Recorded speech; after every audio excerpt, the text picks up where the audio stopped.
बात है हजारों साल पहले की। मिस्र में एक शाही उत्सव मनाया जा रहा था। सभी लोग वहां एकत्रित हुए थे। प्राचीन मिस्री पोशाक पहने राजा की पालकी लाई गई। सुरक्षा में लगे कुछ सिपाही एक दूसरे को इशारा कर रहे थे। फिर राजा को पिरामिड के ले जाया गया। यहाँ उसके साथ उसके 4 शक्तिशाली अनुयायी भी है। राजा अब बूढ़ा हो चुका है और हमेशा की तरह उसे जरूरत है एक नए शरीर की। उस आदमी के पास हीलिंग फैक्टर होने के कारण इस काम के लिए चुना गया है। आज फिर वही प्रक्रिया की जानी है जिससे राजा अपने आप को सदियों से जिंदा रखे है और हर बार उसे नए शरीर के साथ एक और खूबी मिल जाती है। उसे उसके बराबर समतल लिटाने के बाद पिरामिड के शीर्ष पर ढके कपड़े को हटा दिया गया। धातु का बना होने के कारण वो सूर्य की किरणों से चमकने लगा। उस पर बनी स्वर्ण रेखाएं किसी विद्युत परिपथ का काम कर रही थी। फिर शिला ऊपर उठने लगी। राजा के शरीर से चेतना बाहर निकल रही थी। कुछ बगावती सिपाही बेचैनी से उस समय का इंतजार कर रहे थे। उन्होंने एक बड़ी सी चट्टान के दोनों खंभे तोड़ दिए।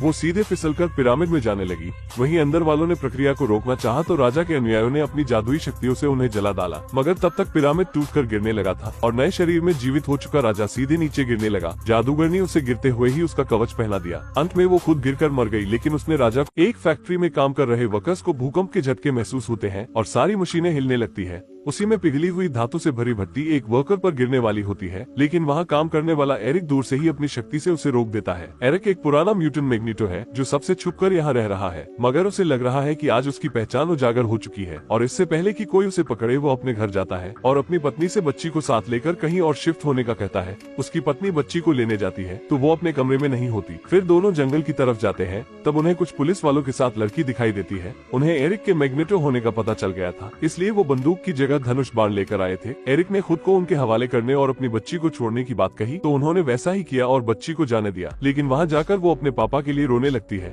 उसकी आवाज से जंगल के पक्षी हमलावर होने लगे थे। उसकी माँ उसे चुप करने की कोशिश करती है मगर वो बहुत डर चुकी थी। और इसी बीच एक पुलिस वाले से तीर छूट जाता है जो कि सीधे जाकर बच्ची और माँ दोनों को एक साथ भेज देता है। मैग्नेटो अपने परिवार की मृत्यु से बहुत दुखी हुआ और क्रोध में भरकर उसने लड़की के गले से लॉकेट निकाला और अपनी शक्ति से उसे उड़ाकर सभी पुलिस वालों के गले काट दिए, वो भी एक ही बार में।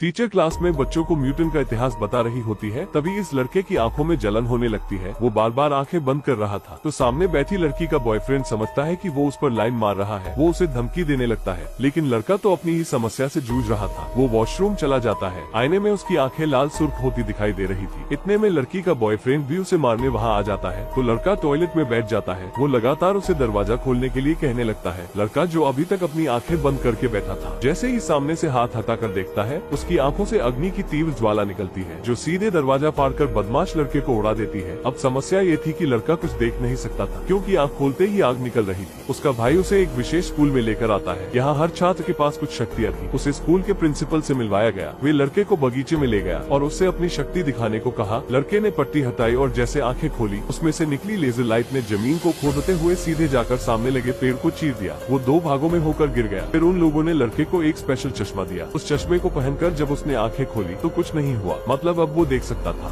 ये क्या, यहाँ तो सब रुका हुआ है लेकिन ये बंदा तो सामान्य तरीके से चल फिर रहा है। उसे शायद इसी जगह आना था। इमारत के अंदर भयंकर वाला विस्फोट हुआ है। उसने पहले गोली को साइड में किया, फिर अपनी उंगलियां मोड़ने के बाद तूफानी रफ्तार से एक आदमी को सीधे बाहर कर दिया, फिर उन दोनों महिलाओं को भी। तब तक गोली चश्मे तक ही पहुँच पाए। दूसरे कमरे में ग्राउंड फट रहा था। उसने एक एक कर जल्दी ही सबको बाहर निकाल दिया और विस्फोट से कमरा फट गया। तबाही दूसरी जगह भी पहुँची लेकिन ये बंदा लाइट से भी तेज है। एक लड़की कुछ पी रही थी। उसने ग्लास वापस भर दिया और ससम्मान बाहर छोड़ दिया। एक लड़का आईने में खुद को संवार रहा था। गतिमान ने थूक लगाकर उसके बाल सेट किए। फिर बाहर आग जल्द ही क्लासरूम तक पहुंच गई लेकिन आग से भी तेज लोग बाहर पहुंच जा रहे थे। उसने खिड़की में लगे पर्दे फाड़े और बाहर लगे पेड़ पर बांध दिए। फिर खिड़की से सभी को बाहर फेंकने लगा और सिर्फ इंसान ही नहीं, एक प्यारा सा कुत्ता भी जो पिज्जा खा रहा था बाहर पहुँचा दिया गया। और अंत में बचे ही लोगों को वो सुपरमैन की तरह खुद लेकर उड़ने लगा और धमाके के साथ कोई तालाब में जा गिरा और कोई पर्दे पर। इस तरह क्विक सिल्वर ने सबकी जान बचा